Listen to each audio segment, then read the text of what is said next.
juróom-ñetti waxtu jot na ci guddi mbaa yéen ngi waajal couvre-feu bi.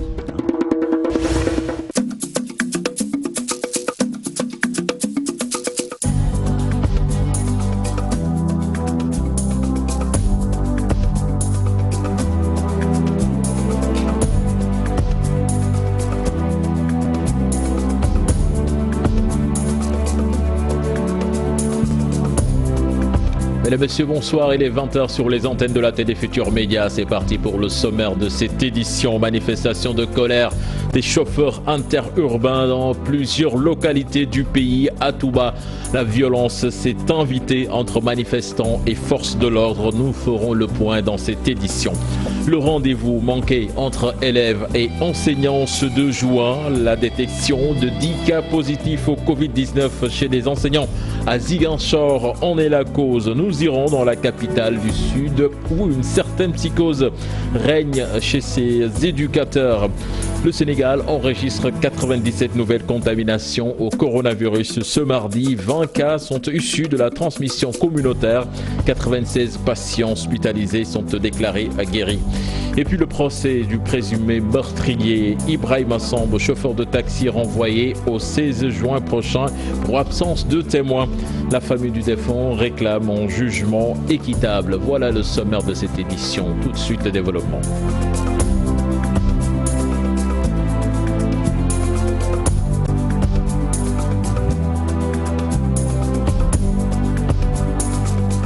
Bonsoir et bienvenue à toutes et à tous. La tension est montée d'un cran à Touba ce mardi avec des échauffourées qui ont opposé des transporteurs aux forces de l'ordre et 4 d'entre eux ont été appréhendés par les limiers. Certainement, nous y reviendrons dans nos prochaines éditions. Le mouvement de grève des chauffeurs largement suivi à Diourbel également, où les acteurs ont marché pour rencontrer le gouverneur, mais en vain. Manifestation également des chauffeurs interurbains à Tivaouane. Ils se sont réunis à la gare routière pour exiger la levée des restrictions dans leur secteur. Ils sont restés 3 mois sans activité. Je vous propose de suivre leur porte-parole. Il s'appelle Manar Ndiaye. Il est interrogé par Cheikh Anta Diop et Seyla Tir. Au nom des chauffeurs du département de Tivaouane qui se sont réunis ici aujourd'hui à la gare routière de Tivaouane pour faire part aux autorités des difficultés que nous rencontrons dans le cadre de notre travail. Comme vous le savez, depuis le début de cette pandémie, les autorités nous ont demandé de garer nos véhicules. Il y a de cela 2 voire 3 mois qu'aucun véhicule n'a quitté l'endroit où on l'a garé. Donc nous sommes très fatigués. Aujourd'hui, nous n'arrivons plus à vivre de notre métier. Comme vous le savez, on ne peut pas imposer à une personne de rester dans sa maison pendant 3 mois sans pouvoir travailler pour avoir de quoi mettre sous la dent. Aujourd'hui, ce que nous vivons est pire que le coronavirus.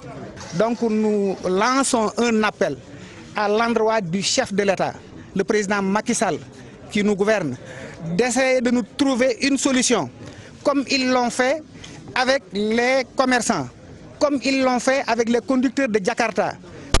Voilà, les transporteurs du département de Canel ne sont pas en reste. Ils se sont retrouvés devant la gare routière de Canel pour dire leur ras-le-bol. Après 3 mois sans activité, ils interpellent le chef de l'État par la voix de Bapala Diallo, leur porte-parole interrogé par Ali Bandelian.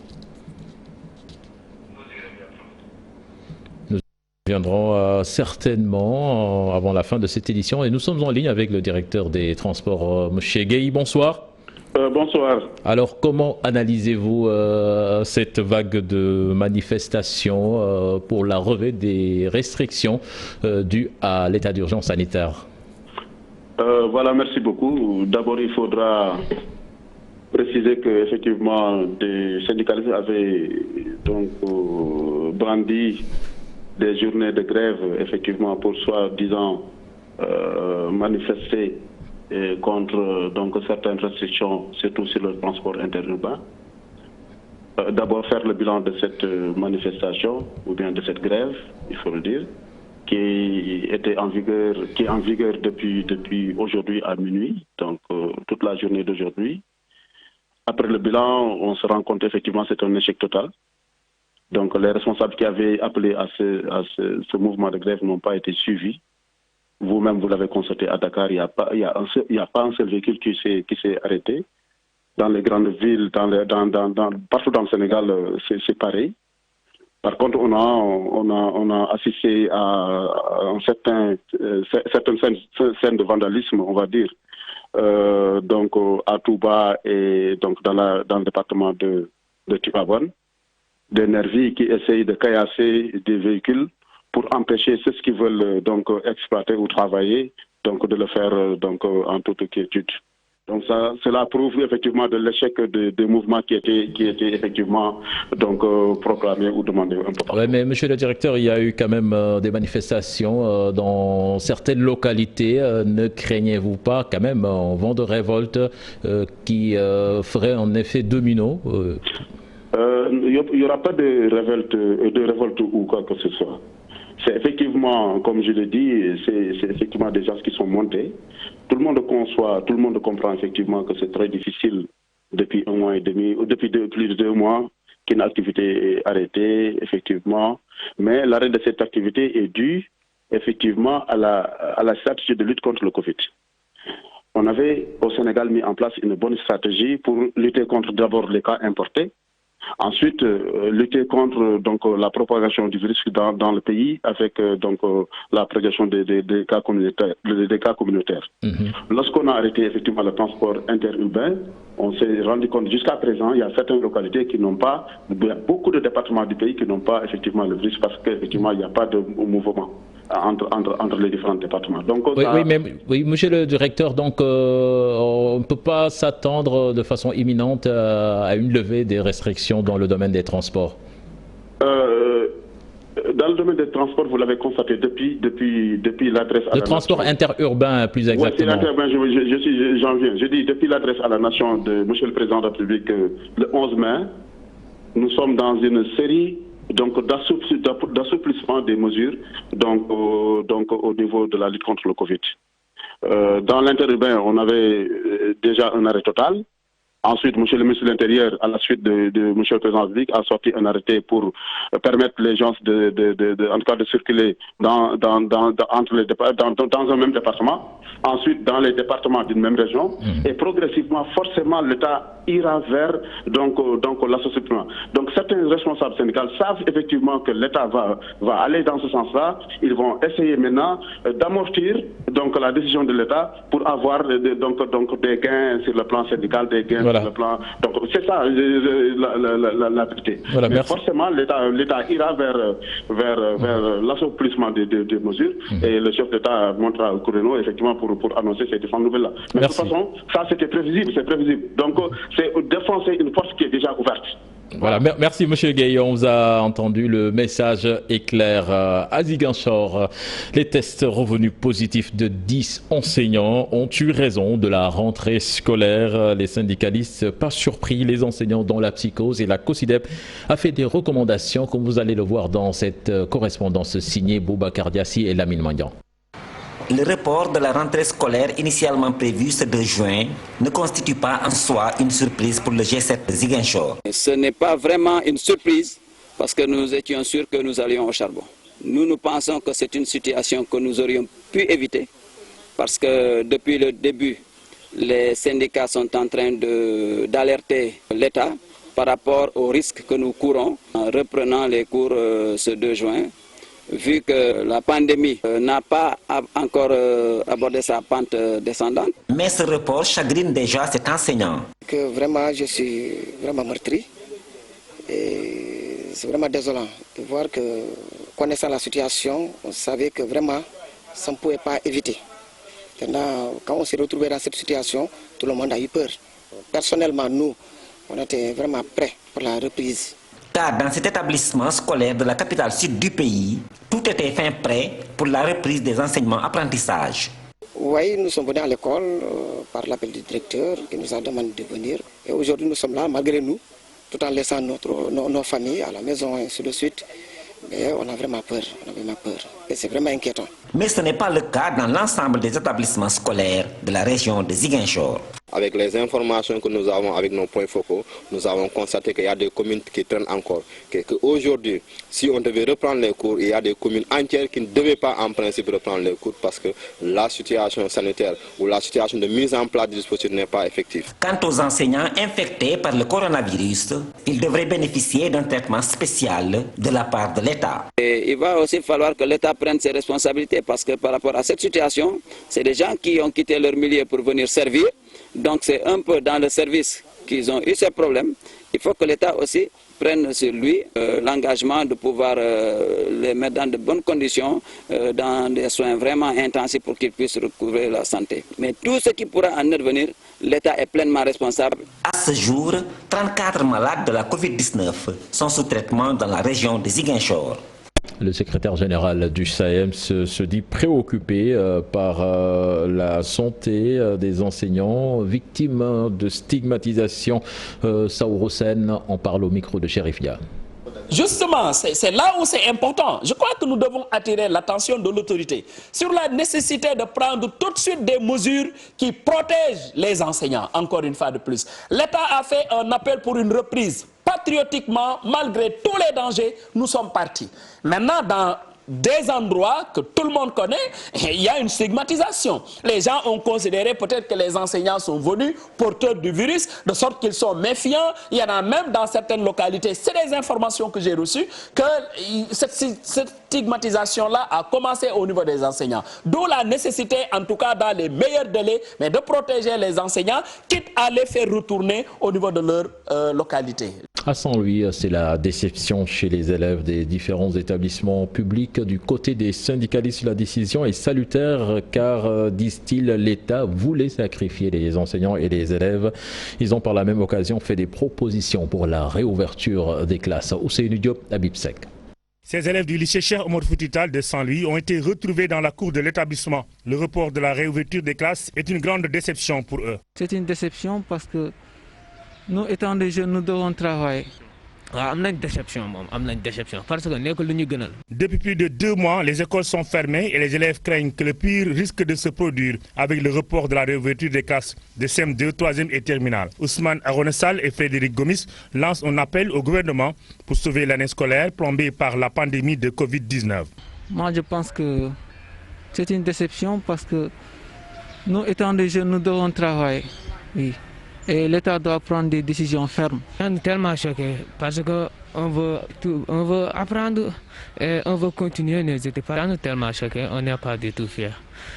On veut dire que les cours continuent, mais à cause du corona, cette pandémie nous a tellement bouleversés. Les syndicalistes de Saint-Louis saluent la décision du président de la République de reporter la réouverture des classes. Selon Adama Kanouté de l'UDEN, la reprise des cours est possible, mais avec des stratégies beaucoup plus simples. Pour faire fonctionner des classes de CM2, des classes de 3e, des classes de terminale, nous n'avons pas besoin de battre le rappel des troupes. Tous les enseignants doivent regagner les classes dans les localités où ils sont. Et le tour est joué.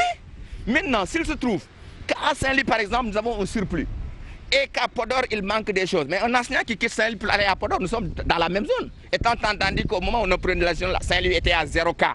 À Saint-Louis, les élèves sont très inquiets après le report de la réouverture des classes. Les syndicalistes, eux, sont très remontés après le déploiement de milliers d'enseignants dans les localités de service et optent pour d'autres stratégies plus efficaces. Le président de l'Union nationale des parents d'élèves et étudiants du Sénégal dénonce le manque de solidarité au ministère en charge de l'éducation. Il invite les autres démembrements de l'État à s'investir davantage pour une réouverture beaucoup plus organisée. Abdoulaye Fane en parle au micro de Maïmouna Ndiaye. Nous pensons que peut-être, si par exemple à chaque fois qu'il y a des réunions qui concernent tous les ministères en charge des questions sectorielles, relative à la réouverture de ces établissements, je crois qu'il serait bien qu'on voit visiblement ces ministres à côté du ministre de l'Éducation, à côté du ministre de l'Enseignement supérieur, à côté du ministre de l'Enseignement et de la formation professionnelle et technique, pour quand même véritablement prendre des décisions.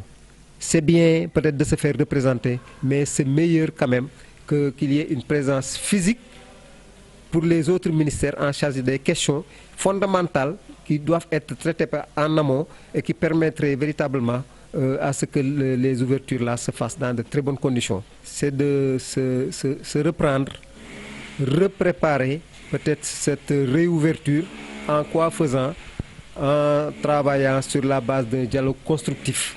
Pour certains acteurs de l'éducation, les conditions n'étaient pas réunies pour une bonne reprise des cours. Bouba Diop et Sile Gorbalsi estiment que l'État a fait dans la précipitation. Dans ce reportage signé Fatou Bintou Conté et Armadouba. Les écoles s'apprêtaient à rouvrir ce 2 juin après près de 3 mois de vacances involontaires causées par la Covid-19. Cette première vague de réouverture ne devait concerner que les élèves en classe d'examen. Mais la reprise a été reportée. D'ailleurs, Bouba Diop, professeur à la retraite, estime que l'État est allé trop vite en besogne. La reprise qui a été annoncée par le gouvernement avait suscité beaucoup d'interrogations de la part non seulement des élèves, des enseignants et des parents. Donc les faits sont têtus et les faits ont montré que c'était prématuré. Donc il faut réunir les conditions d'une reprise au niveau de l'école. Dans le détail à mi-parcours, beaucoup de choses n'étaient pas encore réunies. Donc il faut se donner les moyens et le temps de réunir ces conditions et de réussir les articulations. Sile Gorbalsi de la coalition nationale Éducation pour tous approuve cette décision qu'elle trouve sage de la part du gouvernement. Aussi, un gouvernement doit prendre des décisions sages à un moment opportun. Et nous, Coalition Éducation pour tous, nous saluons vraiment cette prise de décision qui vient à son heure parce que au moment d'ouvrir les classes, le gouvernement, à travers le ministère de l'Éducation, a décidé de reporter l'ouverture des classes. Avec cette décision-là, c'est pour quand même sécuriser l'ensemble des personnels que cette décision a été prise. Et ça, vraiment, nous le saluons en tant qu'acteurs de l'école. Une année scolaire perturbée à cause de cette pandémie, la sauver serait-elle possible? Bouba Diop, comme Sile Gorbalsi, pense que oui, mais à des conditions. L'école peut être sauvée, la société doit pouvoir reprendre, c'est inscrit, il n'y a pas d'autre solution. Il faut que l'école reprenne. Mais quand et comment? C'est ça le débat. Mais l'école va reprendre, sinon la vie va s'arrêter. Il faut maintenant que les élèves, les parents, les enseignants, chacun se mette dans cette perspective, mais réunir les conditions. Cette année scolaire peut être sauvée. On va donc, ce que nous proposons, c'est de continuer les réflexions et voir aussi avec l'ensemble des acteurs comment proposer une nouvelle date. Et à partir de là-bas, ça dépend aussi de la situation de la pandémie de la Covid-19. En cette période de coronavirus, le gouvernement du Sénégal avait décidé de rouvrir les écoles. Une décision vite reportée par les autorités quelques heures avant l'échéance. Quand on sait que parents d'élèves, enseignants et État n'étaient même pas sur la même longueur d'onde quant aux modalités de cette reprise. À Thiès, plusieurs écoles élémentaires n'étaient pas du tout prêtes à accueillir des élèves. C'est le cas de l'école élémentaire Abdoulaye Yakhine Diop, 3 ans sans eau. La directrice avait même menacé de ne pas rouvrir l'établissement pour non-respect du protocole sanitaire. Cheranta Diop, c'est la tire. Des écoles de Thiès sont sans eau. Nous sommes à l'école élémentaire Abdoulaye Yakhine Diop dans la commune de Thiès-Est. Manque d'eau, ses conséquences sur les enseignements apprentissages ont fini d'inquiéter le corps enseignant, surtout en cette période de la propagation du virus à Thiès. La directrice de l'école avait attiré l'attention de l'opinion sur la nécessité d'approvisionner l'école en eau. C'est là depuis 4 ans et il y a certains manquements qui n'ont jamais été réglés par qui que ce soit. J'ai crié par-ci, par-là, mais sans réponse. Vraiment, ça fait tout juste une journée ou deux où on l'a averti sur tout le manque d'eau qui a sévi dans l'école depuis 3 ans. Et en période de Covid, vous savez que l'école sans eau ne peut pas tenir. J'ai failli même faire appel au ministre de l'Éducation nationale pour qu'on ferme l'école à cause de ça. C'était une facture de 900 000 d'abord. Depuis 3 ans donc, on est sans une goutte d'eau à l'école. Vous voyez ce que ça fait. Bien entendu par le député Abdoumbaou qui n'a ménagé aucun effort pour faire revenir l'eau. C'est une période difficile comme Madame la directrice l'a dit. Et le principal problème ici au niveau de cet établissement, c'était le problème d'eau. Quand on n'a pas d'eau, on ne peut pas, dans cette période, recevoir des enfants dans une période de pandémie. C'est pourquoi nous avons quand même tout fait pour que ce problème puisse être réglé rapidement. Thiès, des écoles élémentaires sont dans la même situation. C'est inimaginable, surtout en cette période où sévit la pandémie du coronavirus. Et puis les écoles privées manifestent leurs inquiétudes alors que dans le public l'on s'attend à un réaménagement du calendrier des examens. Le président de l'Union nationale des écoles privées laïques exclut toute idée d'année blanche. Un sujet signé Mohamed Samb et Ahmadouba. La décision est tombée au moment où beaucoup s'y attendaient le moins. La reprise partielle des cours reportés. Ce matin, la plupart des écoles sénégalaises encore vidées de leur monde à l'exception de quelques enseignants. Le report des cours, à chacun son commentaire. Je pense que c'est une décision responsable. Puisque nos autorités quand même avaient l'intention de reprendre. Et on s'y est préparé sous l'encadrement donc de nos autorités hiérarchiques. On a entendu report, on n'a pas entendu annulation. Donc nous, on est sur la dynamique qu'il peut y avoir reprise si toutes les contraintes sont levées. Hier soir, tardivement, nous avons appris la nouvelle. Certains parents n'étaient même pas informés, donc ils sont déplacés ce matin avec leurs enfants. Donc une fois sur place, ils étaient véritablement désolés, ça se lisait sur le visage. Donc à notre niveau, nous ne pouvons que véritablement se soumettre à la volonté de l'État et nous espérons véritablement que c'est pour des raisons très valables que l'État a décidé de ce report. Awa est pensionnaire à l'école Ebowa. Cette élève en classe de terminale venue de la banlieue dakaroise pour la reprise des cours se désole de cette situation. On était déjà préparés, on était censé faire cours. Avec les profs, revoir nos amis, genre voilà, avec l'ambiance et tout dans la classe, revoir les... Déjà, c'est notre seconde famille et tout. Le président de l'Union nationale des écoles privées laïques exclut toute idée d'année blanche et s'attend à un réaménagement du calendrier des examens. Ce que nous pouvons dire avec assurance, je crois, et avec certitude, qu'il n'y aura pas d'année blanche.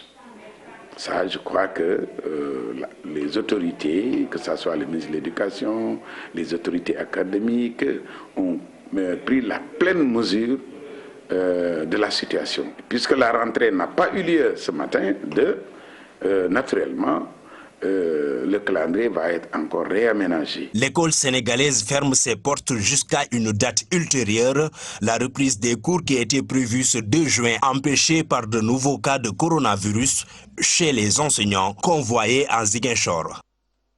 Justement, Mohamed Samb, le Sénégal qui enregistre ce mardi 97 nouvelles contaminations au coronavirus. 20 cas sont issus de la transmission communautaire et retenez que 96 patients hospitalisés sont déclarés guéris. Le taux de positivité donc qui tourne toujours autour de 7% au Sénégal. La parole en professeur agrégé en santé publique, Cheikh Mouhamadou Bakelo, invite les populations à redoubler d'efforts. Je vous propose d'écouter au micro de Maïmouna Ndiaye. Ça veut dire que ce que les personnels de santé sont en train de faire et toutes les mesures qui ont été mises en place sont quand même en train de donner certains résultats. Mais il nous faut renforcer. Et c'est sur cet aspect qu'il faut miser, renforcer surtout les mesures barrières, renforcer aussi le lavage des mains, parce qu'il ne faut pas dire aux gens de porter les masques. Et d'ailleurs, ce que je regrette beaucoup, c'est qu'aujourd'hui, ces masques ne sont pas portés à 100%. Non, je pense que ce qu'il faut, c'est l'implication communautaire. On est en train de faire d'avancer, mais ce qu'il faut, c'est l'implication communautaire. Et cette implication communautaire, il faudrait que ceux qui, en tout cas, aujourd'hui gèrent cette affaire, puissent aller rencontrer non seulement les chefs religieux, puissent rencontrer les ASC, puissent rencontrer tout ce qui tourne autour de la communauté. Et je suis persuadé, d'ailleurs certains quartiers l'ont commencé, et je suis persuadé que si tout ce beau monde, toute la communauté s'y implique, nous allons tout de suite sortir de cette phase-là. Ce 2 juin marque également la reprise des activités des cours et tribunaux. Le syndicat des travailleurs de la justice dénonce l'absence de normes d'hygiène, entre autres, comme vous allez le voir dans cet élément signé Cheikh Diop et Pape Sangoné Mbaye. Palais de justice de Dakar, reprise normale des audiences des services de l'administration centrale de la justice en cette période de la pandémie. Ici, toutes les conditions sanitaires ne sont pas réunies pour un travail en toute sécurité. On n'a pas suffisamment de gel hydroalcoolique, on n'a pas suffisamment de masques on n'a pas suffisamment de moyens pour réellement travailler dans les conditions édictées par les autorités sanitaires. Un palais comme le palais de la justice de Dakar, qui reçoit au moins 1 millier de personnes par jour, devrait, la veille de cette rouverture, devait être désinfecté. Mais on ne l'a pas fait. Le site Juste dénonce également l'attitude du ministre de la Justice, garde des Sceaux, qui n'accorde aucune attention sérieuse à la mise en œuvre des réformes dont il a hérité. Si le site Juste va dans le sens de se radicaliser, il y a un seul responsable, c'est le garde des Sceaux, Maître Malick Sall, qui pendant 1 année nous a bloqués. On ne lui demande que de les mettre en œuvre. Qu'est-ce qu'il doit faire? D'abord, organiser la formation des greffiers qui doivent quitter la hiérarchie B2 pour aller à la hiérarchie A2, la formation du personnel qui doit intégrer le cadre des fonctionnaires de la justice dans le corps des assistants des greffes des parquets, la formation des greffiers qui ont fait plus de 10 ans, qui doivent atterrir dans le corps des administrateurs de greffe. Cependant, le syndicat des travailleurs de la justice appelle les acteurs à respecter les mesures barrières pour faire face à la pandémie. Nous insistons à l'endroit de nos camarades, nous leur disons de respecter scrupuleusement les règles d'hygiène, les règles sanitaires édictées par les autorités, parce qu'il y va de leur santé et de la santé de leur famille. Les acteurs de la justice réclament néanmoins des préalables pour une bonne reprise des juridictions. Nous restons au palais de justice avec le procès d'Ibrahima Samb, renvoyé jusqu'au 16 juin prochain pour absence de témoins.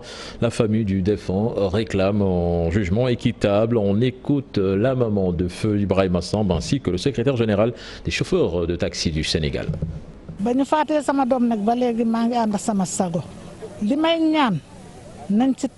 Je n'ai jamais réagi depuis qu'on a tué mon fils, mais tout ce que je réclame, c'est un procès juste et équitable.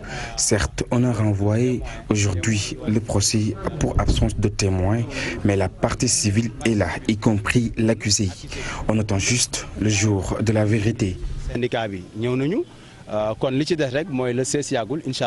Nous allons à Diourbel à présent. Les paysans invitent le président Macky Sall à organiser le retour de leurs fils paysans encore bloqués dans les grandes villes comme Dakar, dans le village de Kër Ali Baba et environ. La question de l'eau est aussi une préoccupation majeure. Babacar Diouf. Nous sommes au mois de juin. Un tour dans la campagne vous offre un décor inédit. Seuls les femmes et les enfants sont dans les champs.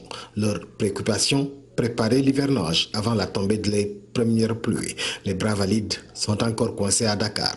Serigne Abdoulahad Mbacké Ndoulo invite le président de la République et son gouvernement à organiser le retour des paysans au village natal. dafa ëpp ndax lii nga xam ne mooy mbay mi ñu jëm dama bëgg président Macky Sall ni ñu bàyyee jàngalekat yi accompagner leen ñu dem ci seen i dëkk maanaam ñu teg leen ci ay biis ñu takk ay masque kenn ku ne dëkk ba ngay jàngale jee lu mu sore ñu yóbbu la war nañoo mën a xool baykat yi nga xam ne nag ñoo nekk ci réew mi fu baykat dëkk ci Sénégal ñu jël ay oto yóbbu leen kenn ku ne. Il leur faudra aussi des réserves de semences parce que pour la plupart, les demandes n'ont pas été déposées au service de l'agriculture. baykat yu bari état bi ndimbal yi mu war a joxe ci agriculture bi ci DRD yi ñu war a def demande ñu bari kon ñoo ngi ci gox yi déposé wuñ kon xam nga loolu ñu ay problème la ruujugoo sa tool amu góob jiw. L'autre problème de ce village est environ l'eau. À Kër Ali Baba, Naké et Sarr, l'eau ne coule plus. Les femmes ont renoué avec les puits. ndax 4 mois ngi ni yoo xam ne bii fa ndox ma doon jógee di ñëw fii ak ñun 11 kilomètres la arrêté na ñëwatul 4 mois ngi ni jigéen ci teen ci lañuy yenn ci la ñuy fanaan. Et puis un projet de loi pour le littoral en cours de validation pour stopper l'agression dont il est souvent victime pour sauvegarder ces espaces. Un projet d'aménagement sur le long de la corniche sera réalisé. Pour en savoir plus, suivons cet élément signé Youssou Baro et Pape Faragning. Le littoral en danger, ce don de la nature est menacé de toutes parts, soit par l'homme, soit par les effets dus au changement climatique. Le gouvernement veut à tout prix sauver le littoral avec un projet de loi en cours de rédaction. Je pense que ce que nous avons vu tout à l'heure est tout simplement injuste. inacceptable, insupportable et condamnable. C'est la raison pour laquelle Son Excellence le Président de la République, qui est très sensible à cette question, nous a donné des instructions fermes pour mettre dans le circuit de validation le projet de loi sur le littoral. Nous prendrons toutes les dispositions pour protéger ce littoral qui est en train d'être agressé, d'une part par les effets des changements climatiques, mais d'autre part par des Sénégalais. Les ministres de l'Urbanisme, de l'Environnement et de la Géologie ont effectué ce matin une visite sur les lieux pour constater les dégâts. Il a été proposé l'aménagement du littoral pour le sauvegarder. Il y a des zones qui sont occupées et des zones qui ne sont pas occupées. Aujourd'hui, ici, pourquoi ce n'est pas occupé? C'est parce qu'il y a eu un minimum d'aménagement. Et le président de la République a pris la décision de faire aménager la corniche. De la corniche est aux Almadies, nous avons 20 km. Donc nous l'avons divisé en 3 parties. Donc du boulevard de la République jusqu'à la mosquée de la Divinité, il y a un projet d'aménagement sur 9 km qui va être entamé cette année. Nous sommes encore dans les procédures et l'idée est de le faire de façon concertée. L'avenir du littoral, c'est la concertation. La géologie doit être au cœur du projet afin d'harmoniser les politiques pour la sauvegarde de tout le littoral. Un littoral qui est très long, un littoral avec divers paysages. Quand on prend le littoral nord, ça ne se présente pas de la même manière sur la presqu'île, ça ne se présente pas de la même manière sur la petite côte. Et ça, nous devons le sauvegarder. Le sauvegarder, ça veut dire qu'il y ait une harmonisation de tout côté. Et ce que nous sommes en train de faire, ça évolue du point de vue géologique et des choses à ne pas faire, ou bien en le faisant, quelles sont les mesures qui doivent être prises pour accompagner ce projet. En attendant la validation du projet de loi sur le littoral qui est dans le circuit, la corniche continue de subir des agressions qui engendrent beaucoup de conséquences. En monde de sport, avant de boucler cette édition avec la CAF qui prévoit la suite des coupes africaines des clubs au plus tard, au mois de septembre prochain. La FIFA, de son côté, demande du bon sens à la Bundesliga allemande sur l'hommage rendu à George Floyd par des joueurs. On voit cela dans cet élément signé Chersali Boudiara. À l'arrêt sur les pelouses à cause de la crise sanitaire, le football sénégalais continue son fonctionnement administratif. 3 jours après le paiement des subventions au club, la Fédération sénégalaise de football, par le biais de sa commission de discipline, vient d'infliger une amende de 300 000 francs à Lazare Ndiambour. Le club lougatois est déclaré responsable des incidents survenus lors de son match de la 8e journée de Ligue 1 face à Djambar de Sali, des jets de sachets d'eau sur les arbitres et sur la pelouse. Lazare Ndiambour a 21 jours pour payer l'amende. En Afrique, le Wydad de Casablanca du Maroc et l'Espérance de Tunis de la Tunisie vont devoir encore attendre pour connaître la décision du tribunal arbitral du sport en ce qui concerne le litige au sujet de la finale retour de la Ligue des Champions 2019.